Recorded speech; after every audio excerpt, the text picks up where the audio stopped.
в интернете статистика способа раскрытия и примеры. Сразу после круглого стола у нас розыгрыш призов, поэтому не разбегайтесь.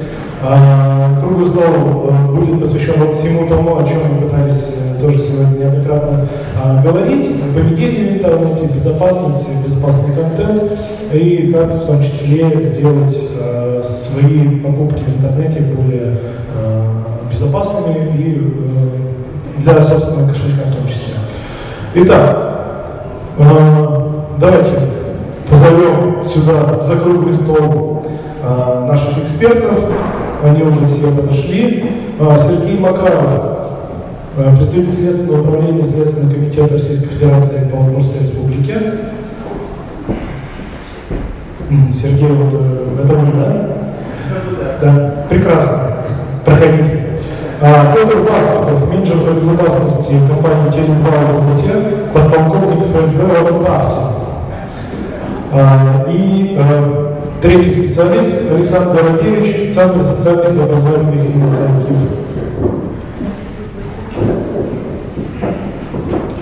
Мы очень хотели бы видеть сегодня представителей отдела К МВД, но, к сожалению, у нас не получилось кого-то сюда пригласить. Поэтому будем обсуждать вопросы преступности в интернете именно в этом составе. Так, сейчас я вам дам микрофон.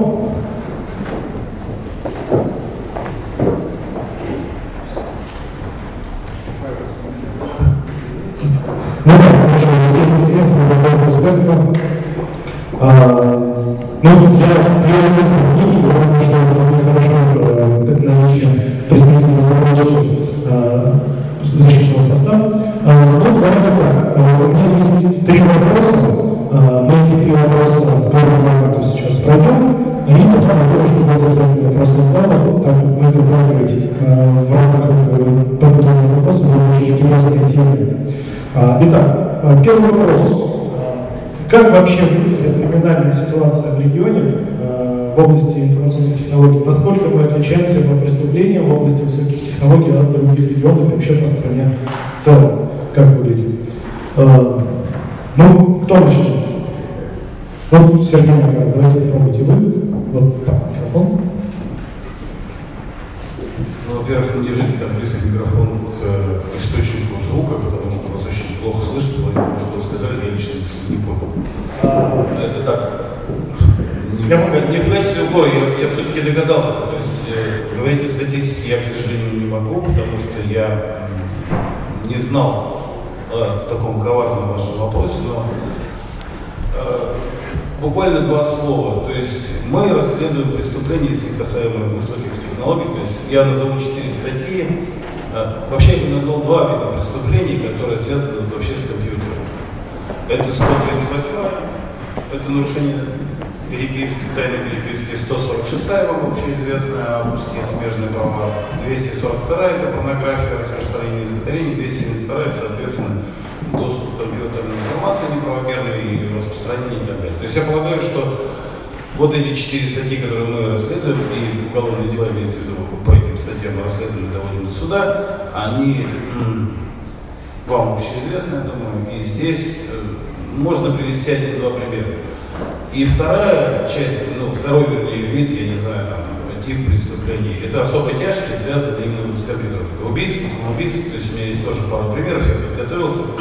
Что касается статистики, то я предполагаю, что у нас поменьше подобных преступлений, я имею в виду первой категории, ввиду того, что мы, к счастью или к сожалению, не столь продвинуты в направлении. Поэтому назвать четкие цифры не могу сказать, что сейчас возбуждается меньше уголовных дел, с горечью и, опять же, с радостью могу признаться в этом, вот, по названным статьям. Это связано с тем, что продвинутые искать вопрос. И сложно очень на суде доказать, потому что вот отдел К представители, если вы были бы здесь, они бы, потому что мы материалы оперативными службами, как ФСБ, так и МВД, работаем, возбуждаем дела и расследуем их. Так вот, материалов стало все меньше и меньше, потому что, не потому что преступлений стало меньше, как раз их стало больше. Но они носят латентный характер, то есть скрытый. И вот этих дел в начале 2008, 2009, 2010 году их было гораздо больше, чем сейчас. Хорошо это или плохо, я пока сказать не могу, но полагаю, что Вот у нас поменьше этого будет, согласно тем, даже приводимым этим таблицам. Вот, пожалуй, так. На первый вопрос могу так ответить. Спасибо.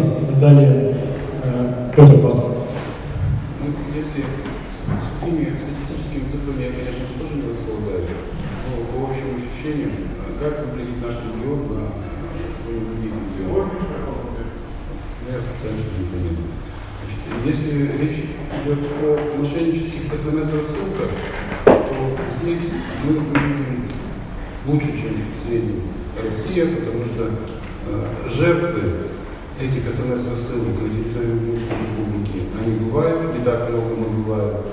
А злодеев, которые занимаются мошенническими СМС-рассылками, их у нас практически не бывает. На моей памяти я не помню, что кто-то был. Эта информация собирается на основании тех жалоб, которые поступают в наш звонковый центр со всех регионов, где представлена связь Теле2. Что касается спамовских рассылок, то здесь я думаю, что мы где-то находимся наоборот, в другой половине, мы лидеры. У меня одно объяснение. У нас очень высокий уровень компьютерной грамотности населения, которое способно этим заниматься, чем в среднем по России. Спасибо, Александр Андреевич. Ну, у вас специализация достаточно... О статистике? Особенно, да. Вы занимаетесь пропагандой безопасного интернета для детей, но если у вас что ответить на вопрос, как у вас регион выглядит в этой области, то было бы хорошо и интересно слушать. Ну, значит, уважаемые коллеги, я, так скажем, то, что относится к гражданским активистам, я не понимаю ничего вот в этих во всех технологиях и, собственно, являюсь обыкновенным пользователем, но уже на протяжении нескольких лет совместно с правоохранительными органами, совместно с представителями телекоммуникационных компаний мы проводим с детьми, родителями в разных аудиториях занятий. И таких занятий уже, наверное, проведено больше сотни. Это разные возраста, это разные родители, это разные школы, это разные педагогические группы. И, собственно, вот как бы я понимаю в то, что проблема, вообще связанная с интернет-безопасностью, лежит не только в плоскости технических различных защит, но базовым является все-таки это то, что называется культура пользователя. Но, значит, по вопросу могу сказать, это то, что было месяц назад. Возбуждено в 2012 год 180 уголовных дел, по которым выявлено 191 преступление. По ним задержано 58 человек, по линии интернет 125 преступлений. Из них различные статьи, наиболее статьи это 272, 273. Это, значит, неправомерный доступ к компьютерной информации и создание, использование и распространение вредоносной информации. Спасибо большое. Так, передавайте Алексею Алексеевичу. Ну, в принципе, мы уже вредоносного да, мы, в общем-то, не осведомлены по поводу статистики, но, тем не менее, можно ведь о другом уровне информации судить об этом. Действительно, мы согласны с тем, что очень сложно доказать в суде ту или иную вину злоумышленника, да, потому что все-таки высокие технологии, там очень нужны конкретные доказательства. У нас есть служба по исследованию тех или иных инцидентов. Так вот, могу констатировать, что к нам очень мало за этим обращаются, и в связи с этим наверняка результат такой, что, наверное, злоумышленников меньше ловится. Ну что ж, спасибо. Только что, в принципе, был затронут второй вопрос, который был подготовлен. Петр Пастор говорил о СМС-рассылках мошеннических. Вопрос был такой подготовлен. Какие самые распространенные в нашем регионе преступления в области высоких технологий?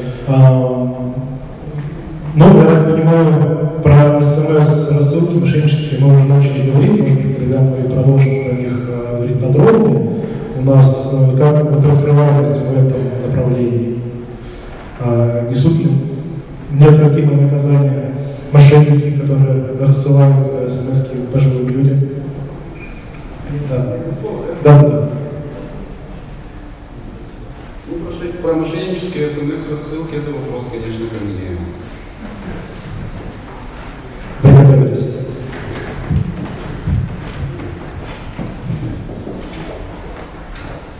Ну, я расскажу несколько сценариев сначала. Да? Кто-то из вас сталкивался в большей степени с ними, кто-то в меньшей степени. Вот. Ну, собрана не то что статистика, а проведен небольшой анализ. Как мошенники пытаются атаковать наших абонентов? Сценарий первый. Простой. Абоненту поступает СМС с просьбой пополнить счет мошенника. Самый простой вариант. Мама, кинь на такой-то номер, мне не звони, позже все объясню. Мама ночью, в 3 часа ночи получает такую СМС-ку, начинает кидать, потом вспоминает, соображает, что сын спит в соседней комнате. Хрестоматийный вариант, да? Вот. Уже вариант со вкусом. Вам включена услуга, роуминг, 45 рублей в сутки, для отключения отправьте СМС с каким-то текстом на такой-то номер. Вот эта СМС уже стоит там 500 рублей, 700 рублей отправка такой СМС. Еще один вариант. Пополни мой счет и пришлю откровенное фото. Второй сценарий. Средней сложности с использованием вирусов. Абоненту поступает СМС со ссылкой на вредоносное программное обеспечение. После скачивания вирус различными способами переводит деньги со счета абонента на мобильный счет мошенника. Варианты. Я люблю тебя, фото и адрес. Привет, у меня есть классная игрушка, рекомендую и адрес. Спасибо за пользование чатом таким-то, вам в подарок и адрес. Важно, что СМС приходит после того, как абонент действительно отправил сообщение в чат. Третий сценарий, уже высший пилотаж мошенничества. Это прямой контакт с абонентом. Абоненту поступает СМС, побуждающий абонента позвонить в колл-центр, где его под различными предлогами просят перевести деньги на счет мошенников. Просто перевод на сумму 9 тысяч рублей, там или 10 тысяч рублей был одобрен, более подробная информация на таком-то номере. Различные варианты с банками. Ваша банковская карта заблокирована, информация на таком-то номере. Ваша банковская карта заблокирована из-за попытки незаконной транзакции. Информация по номеру такому-то. Ваша заявка на кредит одобрена, принята, подробности по такому-то номеру. Ну и сценарий классический. СМС примерно такого содержания. Напоминаем, по результатам акций платежных терминалов вы являетесь обладателем приза авто Chevrolet Niva и адрес. Европа плюс. На ваш номер выпал приз ноутбук. Информация по номеру такому-то. Вы участник акции, вы выиграли автомобиль. Для того, чтобы получить приз, необходимо зарегистрироваться на сайте таком-то и оплатить 5% от стоимости приза. Либо связаться с нами по контактному номеру такому-то. Вот наиболее частые СМС, которые приходят нашим гражданам. Как себя вести гражданам, которые получают такие смс? Что? Как себя вести таким жертвам? Как себя вести? Ну вот, как вы увидели, во всех этих смс-ках от потребителя этой информации требуется совершить какие-либо действия. То есть просто так ничего с вашей банковской карты не переведено не будет. Вам нужно совершить какие-то действия. Подумайте, прежде всего, нужно просто подумать, если какое-то СМС-сообщение в отношении ваших родственников, позвоните им, спросите, где они, что с ними случилось. Нет, это понятно. Например, мне попала СМС, которая явно мошенническая, которая меня побуждает явно делать какие-то действия, я хочу, чтобы этих людей наказали. Ну, мне звонит 02? Нет, я поясню тогда по этому поводу. Первое, СМС-ки, вот, мошеннические, это уже признаки состава преступления. Да? Соответственно, нужно обращаться с заявлением про правоохранительные органы. Постараться сохранить эту СМС-ку, написать заявление и изложить всю информацию. А это не теряется как план со временем? Потому что мошенники тоже не получают, когда по этим номерам, по этим номерам банковских счетов. Как правило, выгоду мошенники получают, они с оборота берут.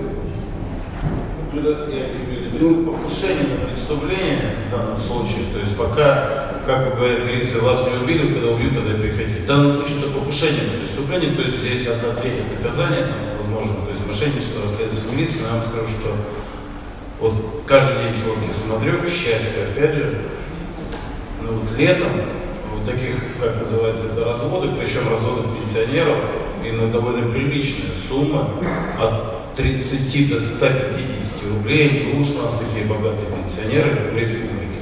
Я каждый день 1000 рублей, и я каждый день практически за лето, вот сейчас их стало меньше, видимо, уже люди поняли. Пенсионеры видели сарафанное радио, то есть они в интернет не заходят, и смс-ки верят всему.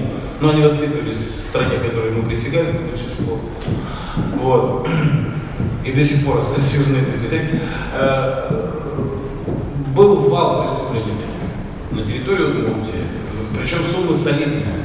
Через СМС-ки разводили. Вот сейчас их количество снизилось, но еще остались такие аборигены, такие вот, которые доверяют СМС. Но в данном случае это покушение, преступление, если вычислить, правоохранительные органы в силу своей загруженности не станут бежать сразу и вычислять. Отдел К тоже, к сожалению, его нет. Но когда уже преступление совершено, нанесен ущерб гражданину, в данном случае в обязательном порядке нужно обращаться с заявлением, и есть факты, когда их находят достаточно много. Другое дело, вернуть ровно нет, уже второе. Насколько успешно такие преступления скрываются? Есть какая-то... Я не скажу, я думаю, полиция бы ответила, но процентов, наверное, 50-70 на скидку. Я не могу сказать, у меня статистики, тем более, что мошенничество расследует милиция. То есть, вот они... Я могу сказать, какую роль играет сотовый оператор в раскрытии таких преступлений. Первый момент. Большая часть таких смс-ок рассылается нашим гражданам из мест лишения свободы. Вот, там люди творческие. Вот. Ну, там люди творческие, государство им предоставило массу свободного времени, вот, и они его используют с пользой для себя. Заключенным же запрещено. Вот. А вот тут уже мы смотрим, значит, мы тут взаимодействуем, мы помогаем всем, задача всем вычислить эти номера, а наша задача их заблокировать. И вычислить мы помогаем, ну и заблокировать это тоже в чистом виде уже наша функция.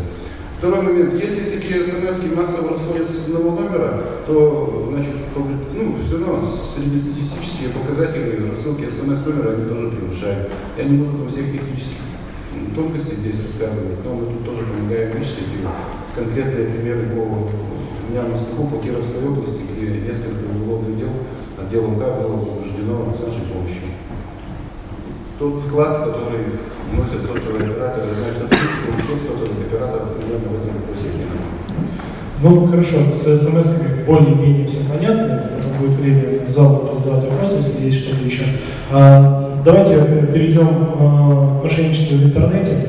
Сейчас у нас выстреливает электронная коммерция, сейчас у нас множество всевозможных платежных систем, которые оперируют электронными деньгами, в том числе такая модель финансовых отношений переходит и в бизнес в том числе. Какие опасности сегодня у представителей бизнеса в Удмуртии есть в этой области, в электронной коммерции, в опасности встретиться с мошенниками в этой области и насколько это распространено? Давайте, Алексей Алексеев. Ну, в общем-то, сейчас затрагивали тему веб-мошенничества. Это чистой воды СМС-рассылка, это веб-мошенничество. В общем-то, не входит в зону компетенции антивирусной компании, но, тем не менее, мы не остаемся в стороне и помогаем решить эти вопросы, в том числе добавляем тот или иной функционал в наших продуктах. Вот. Ну, что касается вашего вопроса, то, извините, пожалуйста, я из-за того, что микрофон слишком близко, тоже не полностью расслышал. Так, у меня вопрос касался именно электронной коммерции и платежных систем, которые оперируются с электронными деньгами. Какие здесь опасности, какие здесь, ждут именно? Опасность в том, что когда мы, участники любого сегмента бизнеса, выходят в интернет, пользуясь теми или иными сервисами, тот же онлайн-банкинг, мы всегда используем для собственной идентификации свои какие-то учетные аккаунты, логины, пароли и прочее. И угроза в том, что злоумышленники такие, пользуясь теми или иными технологиями, а технологий здесь масса, есть и социальные технологии, когда злоумышленники изучают ваше поведение, как вы себя поведете, да? А зачастую многие пользователи используют один пароль или два максимум. Это самый распространенный, допустим, и самый большой, богатый разнообразие паролей, два пароля на все свои сервисы. И узнав один пароль, они могут подобрать его другого. Один вариант. Опять же, вместе с спамом очень много вариантов фишинга, когда большинство пользователей по тем или иным ссылкам, которые приходят в письмах, совершенно не понимая того, куда они попадают на какие-то зеркальные сайты, допустим, онлайн-банкинг Банка Москвы, вводят свои логины и пароли, ничего не происходит, при этом они даже не внимательно, не обращают внимания, какая ссылка в браузере. И, то есть вот несколько, скажем так, неаккуратность этих пользователей, да, приводит зачастую как раз вот к таким инцидентам. Вот это и подстерегает. То есть на своем уровне, будьте добры, аккуратны для того, чтобы вы располагаете своими средствами. И именно злоумышленники вас подстерегают в тот момент, когда вы просто ошибетесь. Спасибо. Сергей Макаров, есть ли у нас преступления в Удмуртии, вот именно связанные с электронными деньгами, с онлайн-банкингом? Случалось ли такое, что приходилось расследовать? Я полагаю, что есть, я уже говорил, что это не наша ответственность, это ответственность мошенничества. Если совершил депутат, даже если он ударил кого-нибудь, тогда это наш клиент. Или государственный служащий совершил мошенничество. В данном случае, когда совершает какой-то... Я-то бы хотел обратить внимание всех собравшихся, прежде всего как отец, как гражданин, на то, что вот я как раз хотел бы привести вам два довольно трагических случая, связанных не с мошенничеством вообще, а с компьютером в частности, если вас интересует. Один случай... хорошо. Вот, то есть, потому что, если говорить о мошенничестве, то есть, если, как говорят, вас в простонародье развели, то вы сами же виноваты. И если вас предупреждали, но вы не предупредились, ну, что я могу сказать? Вооружен, вернее, осведомлен, значит вооружен. Поэтому вот сколько у нас происходит именно преступлений в сфере мошенничества электронных, я сказать не могу, это величайшие последствия. Хорошо, Александр Андреевич, есть что добавить к этому вопросу, а потом как раз мы поговорим о социальных сетях и о интернете. Уважаемые коллеги, вот когда я беседую с ребятами, веду занятия или с взрослыми, я всегда говорю, вот смотрите, в Российской Федерации 143 миллиона человек. 143. На сегодняшний день, по разным экспертным оценкам, около 15 миллионов пользователей интернетом среди детей. Дети это от 0 до 18. Приблизительно, цифра всегда меняется, детей у нас 25 миллионов. 25 миллионов. Можете это от 0 до 18. И вот мы возьмем, что у нас получается, что больше половины уже детского населения пользуются интернетом. И из этих вот пользователей 45% детей входят в интернет с сотовых телефонов. 30% пользователей детей уже совершали интернет-покупки. И если взять возрастные различные категории ребятишек, например, там 10-12 лет, это одни вопросы всегда на занятиях. Если взять постарше, то это вот как что в интернет-магазине не обманули и так далее. Если мы сравним взрослые аудитории детского населения, то если дети это 30% пользователей уже совершали интернет-покупки, то среди их родителей это приблизительно 5%. То есть взрослые про это ничего не знают. И как правильно говорит Сергей Юрьевич, да, что базовая проблема, и она на сегодняшний день базовая не из-за того, что у нас кто-то разводит взрослых. На самом деле появилось целое поколение, целая детская субкультура пользователей, активных пользователей, которые и потребляют контент, который идет очень разный. И в том числе и уже становятся вполне активными экономическими субъектами.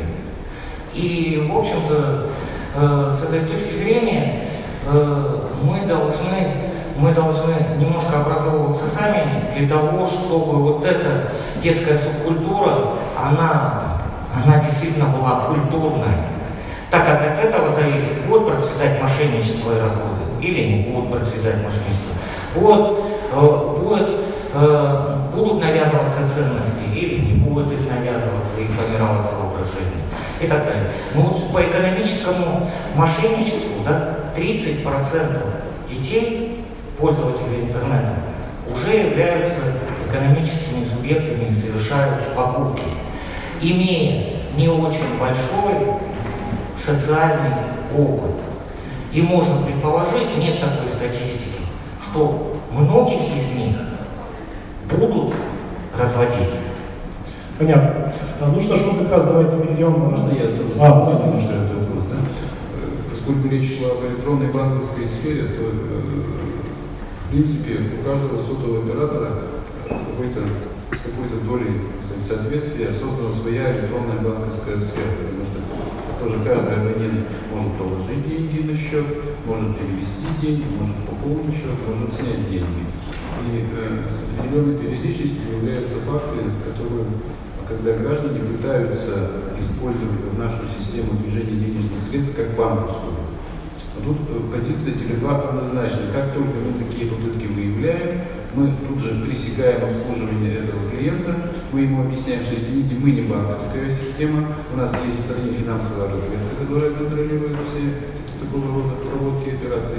Мы не оказываем услуги банка своим гражданам, все наши денежные потоки только связаны с оказанием услуг связи. И мы отношения с таким клиентом прекращаем. Такие случаи бывают, например, с периодичностью раз в квартал на территории республики, когда пытаются нас использовать нас для денежных потоков. Вот, кстати, вопрос. Если случилось так, что кто-то там попался все-таки на уловку мошенников, и у него сняли со счета там, эти 300-500 рублей, у сотовых операторов есть механизм для того, чтобы вернуть эти деньги обратно на счет? Или это все уже... Я полагаю, что это в судебном порядке доказывается. То есть, когда вы стали объектом преступного посягательства, то есть вы признаете потерпевшим, и, как правило, эти вопросы финансовые, тем более на 300-500 рублей, это максимум, что суда, максимум, куда вы пойдете, в мировой суд. Это максимум. То есть там должен быть ущерб побольше, я так понимаю, да? И с оператора взыскать эту сумму крайне сложно. Вот я, честно говоря, являюсь абонентом Теле2 уже несколько лет, ни разу, к счастью, хотя приходит тоже всякий, не попадался и благодарен, не без всякой рекламы, несколько лет уже совершенно спокойно отношусь к этому, то есть я просто не реагирую на эти ценности. Значит, позиция оператора такова: если человек ошибся и перечислил лишнюю сумму на свой же, там, на свою карту, на банковскую, да, хотел заплатить кредит 10 тысяч, а положил на телефон 10 тысяч, ему 10 тысяч за 10 лет не выдали. Мы, конечно, ему эти деньги возвращаем. Ну, он пишет соответствующее заявление, там, показывает свои платежные документы. Это один момент. Второй момент. Если человек по ошибке пополнил чужой банковский счет, не банковский, а чужой телефонный счет, то есть хотел себе в одну циферку одной ошибся и положил там, товарищу 1000. Человек написал нам заявление и показал, если на том банковском счете эти деньги сохранились, то мы эти деньги обратно возвращаем. Но извините, если тот абонент эти деньги уже снял или использовал, то из кувшина может вытечь только то, что было в нем. Состав преступления никакого нет, если вам упали деньги, неизвестно от кого, обратно взяли их и потратили на мороженое, то есть докажите потом, то есть я скажу, что извините, мне бабушка из Америки перечислила. То есть вообще само понятие виртуальные деньги, оно очень, как бы сказать, есть такой фильм, по-моему, 7-й называется, самый коварная сущность дьявола убедить в том, что он не существует. Ну, я так примерно близко к тексту, очень хороший фильм, но опять же без рекламы, просто потому что виртуальные деньги, вообще вирт, это очень опасная штука. Это сила знания, которые, попадя они в хорошие руки, приведут к добру, условно говоря, да?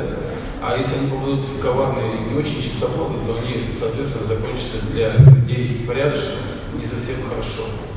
Ну, давайте у нас следующий. Да, я хотел, вот, то есть все-таки Александр Радевич, то есть смс и так далее, мне Вот два случая, произошедших у нас в Ижевске и в Сарапуле, которые кончились смертью именно детей и связаны с компьютером, с интернетом. В Устиновском районе в 2009 году молодой человек, лет 14-15 парню было, сейчас уже он вышел, был настолько, геймер.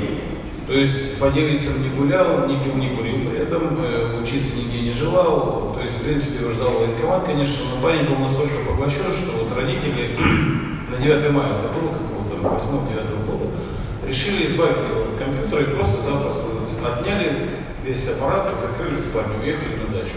Когда вернулись, парень уже все вскрыл и приготовил два черки. Почему два? Потому что, может, он заигрался, два ножа, одним из которых он убил собственного отца, который потребовал, что ты, почему вскрыл, убил.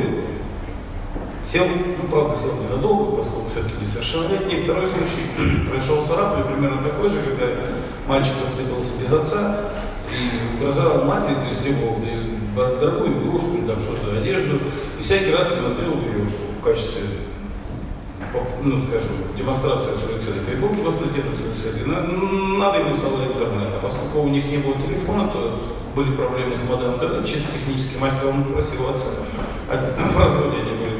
И он решил повеситься, пока мама мылась в ванной, но сделал демонстрационный суицид, то есть он не просто петлю на шею, а мотал полотенце, чтобы немножко повисеть, но чтобы не сдавить, чтобы асфиксии не было. Но мальчик не учел, что мама моется дольше, чем папа. В результате, когда мама вышла, он был уже труп. Вот та самая сущность дьявола, я не говорю, что интернет в образе Господня, как православный, но, конечно, поминать этого и в ссоре,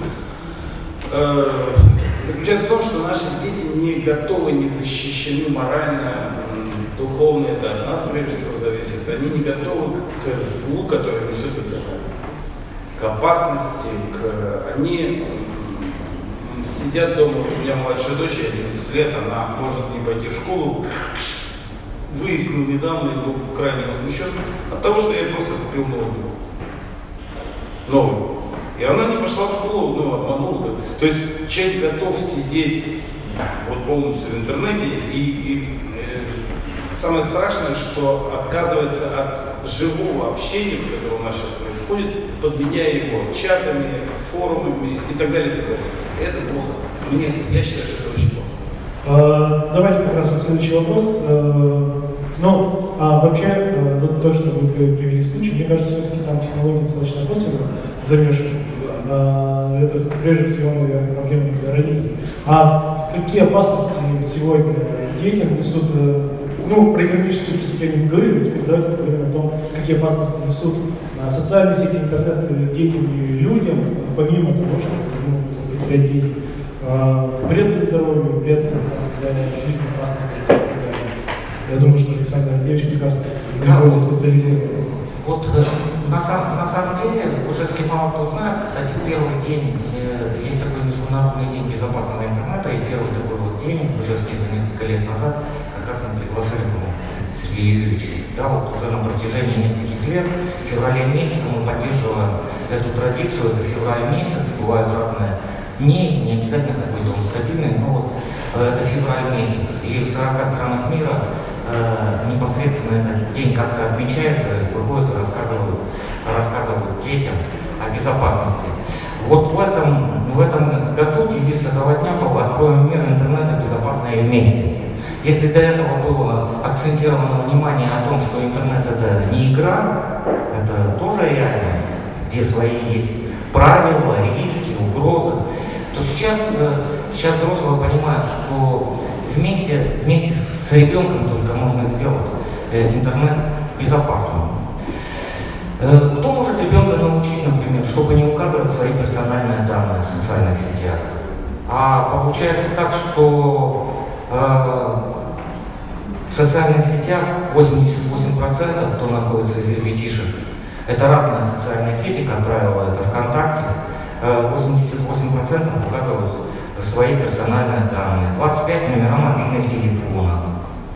И понимаете, вот Сергей Ильич правильно сказал, например, проводили такую социологию, я сейчас быстро остановлюсь, проводили такую социологию, представляете, по социологии интернет по значимости для ребенка побеждает книги, друзей. И на первом месте стоят родители. Но уже разрыв этот очень маленький. И понятно, что от этого и возникают различные риски и угрозы. Так как ребенок пользуется вот этим безмерным контентом, когда не происходит общение с ребенком, на самом деле дефицит родителей с детьми в общении увеличивается, потому что появились такие заменители, вот как интернет, хорошие компьютеры, планшетники и так далее. Значит, первое, о чем очень редко говорят, и всегда говорят о технических сторонах. Первое, это, конечно, зависимость. На самом деле мы говорим о зависимости к алкоголю, к наркотикам, курю. Зависимость как уже болезненное явление, которое приводит к достаточно трагичным случаям. Вот, например, то, о чем говорил Сергей. Второе, это абсолютная угроза, это то, что связано с персональными данными. И отсюда вытекает экономика.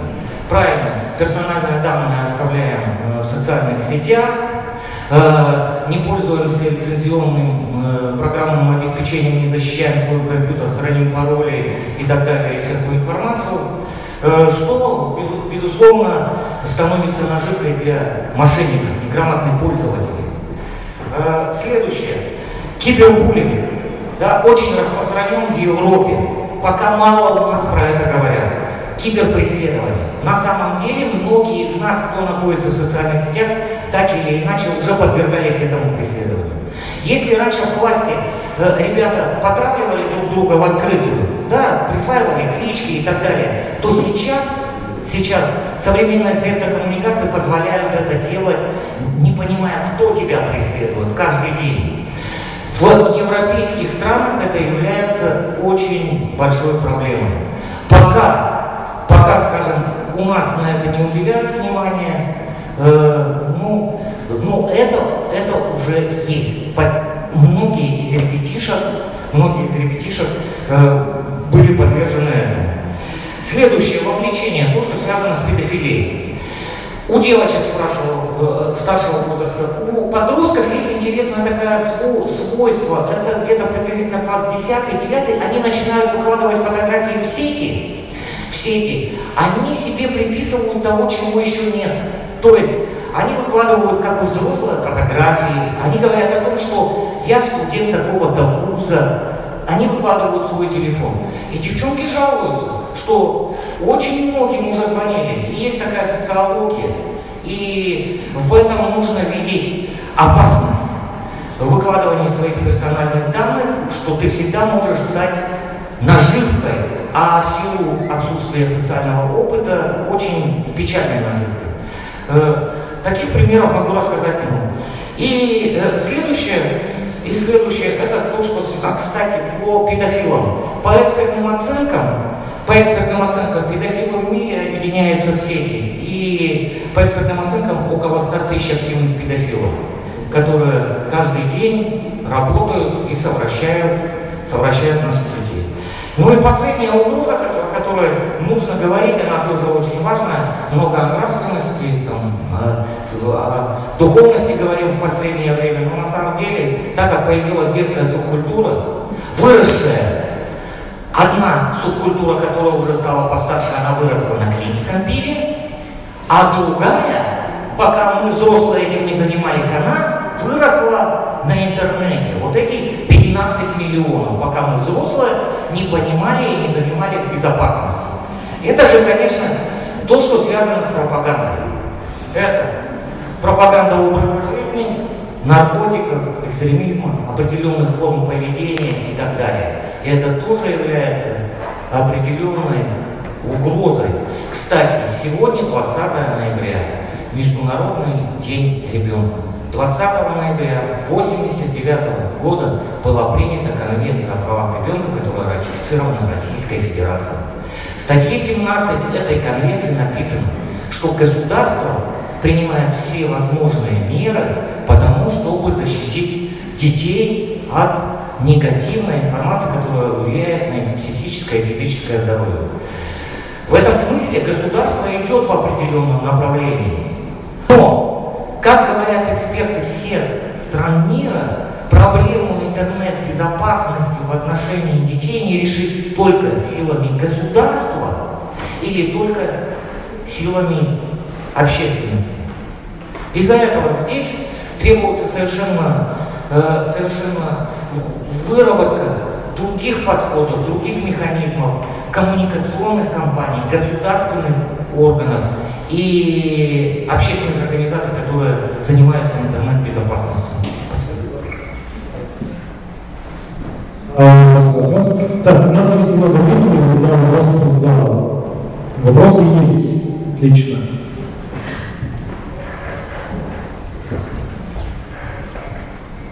Здравствуйте, меня зовут Алексей. Я хотел бы задать такой вопрос в плане как раз мошенничества по картам, блокировать, да, какой-то смс-рассылку. Вот в плане ответственности, как бы, вот, банки, они вообще несут какую-то ответственность, да, то есть вот по этим, потому что, вот, допустим, человек, да, он получил, допустим, вчера карту, сегодня ему пришла смс о том, что, грубо говоря, его карта заблокирована. Банки какую-то ответственность за это несут, потому что они обязаны сохранять конфиденциальные данные клиента вообще. Кто вы работаете? Я как юрист отвечу. Во-первых, вы еще докажите, что банк эту смс-ку послал. Нет, я не думаю, что Я вопрос поясню. Какой же может нести ответственность субъект, который не участвует в совершении? То есть он не совершает преступление. Вот источник, который направил на эту смс-ку, он как бы дает вам ложную информацию о том, что у вас, если она у вас есть. А раз она у вас есть, она есть у большинства, потому что сейчас для удобства нас, я вот лично в очереди люблю Сбербанк стоять, вживую, а не как Кинзадзе, женщину убрали, посадили автомат, пой не греши, бесполезно. То есть в данном случае банк он не может нести ответственность за смс-ки, которые от его имени рассылаются. Аналогично может любое лицо от вашего имени послать. Ну, банк, понимаете, он, я не знаю, вот это просто, то есть какой может внести ответственность банк за смс-ку, посланную не им? Нет, я не в плане ответственности за то, что мошенник, да, а в плане доступа, то есть мошенник каким-то образом. Любой мошенник знает, что у вас есть банковская карта. То есть я вам посылаю сообщение, что ваша банковская карта заблокирована. То есть вот сама схема преступления, совершения преступления, я еще не совершаю его, только планирую его совершить. То есть есть покушение на преступление, есть и так далее. То есть это не само преступление, оно произойдет тогда, когда вы позвоните на мой телефон, на указанный мною телефон и перекинете там, с вас начнут деньги. В данном случае уже вопрос к оператору, но не к банку. То есть банк вам, если направляет сообщение, что вам одобрен кредит и так далее, вы же можете свериться и прочее. То есть как может нести банк ответственность, я не защищаю в данном случае банка. То есть в этом-то и весь, как бы сказать, цимес события. Нет, я вообще не говорю о совершении преступления, да, а о той информации, сейчас в нашем мире, да, информация становится. И информация, то есть информацию банка о том, что я владелец какой-то карты, каким-то образом мошенник получил. А банк это так. С учетом того, что вот у кого нет банковской карты, поднимите руку. Ну вот видите, вот и все. Я бабахну вам всем. Просто вот, на любой номер. Вот у кого нет банковской карты, поднимите, у всех она. Типа, несет ли служба безопасности банка ответственность за то, что... Нет. Ни в одной смс-ке банк не указывается. То есть тотально рассылаются всем и вся. То есть наугад, а вообще даже не привязано. И мужчины получают смс-ки: мама, перешли деньги на мой счет. Это я получал смс. Мама, перекинь деньги на счет. Я следующий Следующий вопрос. Интернет-бизнес связан с доменными именами. Когда мы входим в какую-то систему, мы набираем имя в строке браузера. И вот указание этого имени многие банки ведут себя очень корректно. То есть они пишут: набирайте наше доменное имя в интернете, набирайте руками. Не используйте закладки, там еще что-то, вот очень корректно. И в то же время есть многие системы, которые, например, те же Одноклассники, где Одноклассники там своеобразно очень пишется это имя, оно длинное, и очень велика вероятность ошибки. и попадаешь на сайты, которые на этих других доменных именах очень похожих, уже ловят твои персональные данные. Я знаю платежные системы, карточные системы, у которых имя вот это доменное, оно звучит по-русски так нормально, но набирается такими латинскими буквами, какие вообще вот в дурном сне не приснятся. И вот, смотрите, банк, или точнее система, естественно, не несет ответственность, если ты набираешь так, как логично звучит. Но при этом ты попадаешь, как правило, на какие-то сайты, которые ловят вот этих всех посетителей. Ясно, что ответственность они за это не несут, за то, что они выбирают себе такое имя с ошибками и так далее. Но вот как в таких случаях можно было бы действовать, чтобы число вот таких ошибочных уходов на запрет сайта было бы меньше? Кто попробует ответить? Алексей? Мы уже затрагивали этот вопрос. В общем-то, должна быть внимательность, да, но при этом, прежде чем осуществить ту или иную процедуру оплаты на том или ином сайте, да, там, того или иного банка, вы же не сразу, попадая на этот сайт, сразу будете платить. Соответственно, рекомендуется сначала попасть на вами ориентированный сайт банка, а дальше уже внутри банка выбирать те или иные позиции, которые вас подведут к непосредственно тем или иным процедурам оплаты. То есть пользоваться теми адресами, которые непосредственно на сайте размещены самим банком. Вот. Если вы сразу же попадаете на какую-то платежную систему по какой-то ссылке, вы должны сразу же усомниться, что-то здесь не так, потому что мне предлагают обойти те или иные предыдущие этапы знакомства там, да, с той или иной информацией, а сразу же требуется оплатить.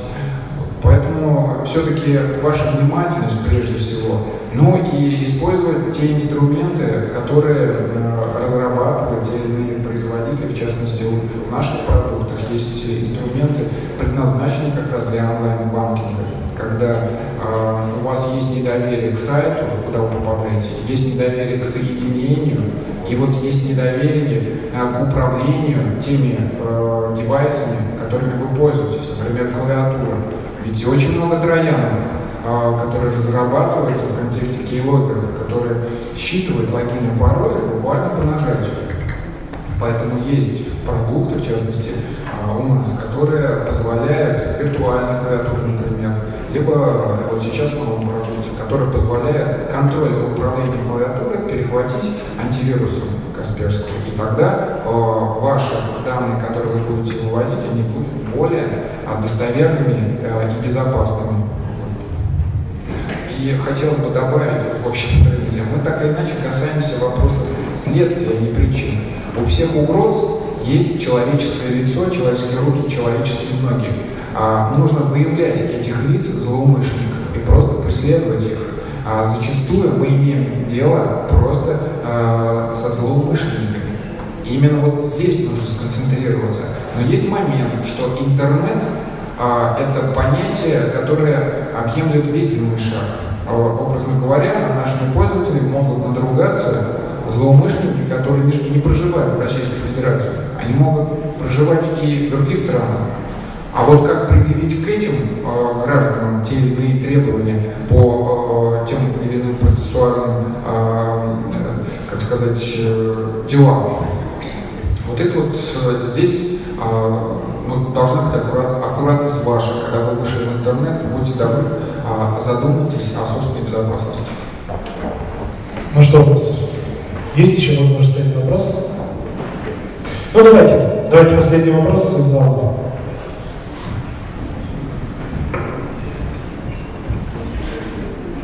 Наверное, очень популярный вопрос про спам СМС, который сейчас сыплется абонентам. Очень много там такси и прочее. Принимаются ли какие-то меры по фильтрации в параллели можно как на e-mail?